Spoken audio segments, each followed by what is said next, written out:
থেকে হয়ে গেছে পুরো। এই তো ঠাকুর মশাই চলে এসছে।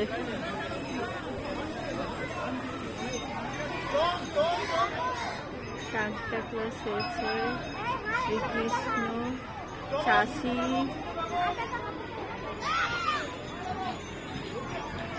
আরে यार এই গার্জেন আবার দাঁড়িয়ে গেল আমার মুখের সামনে। এই চোখ বন্ধ করে কি করে ঘুরে বেড়াচ্ছে?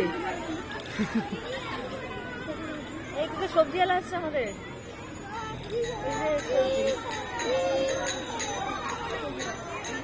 ওরা হাজিটা দেখছো না, এর হাজিটা দেখ সবজি আলাকে দেখে। এই দেখ ডেঙ্গু যাচ্ছে, ডেঙ্গু মশা।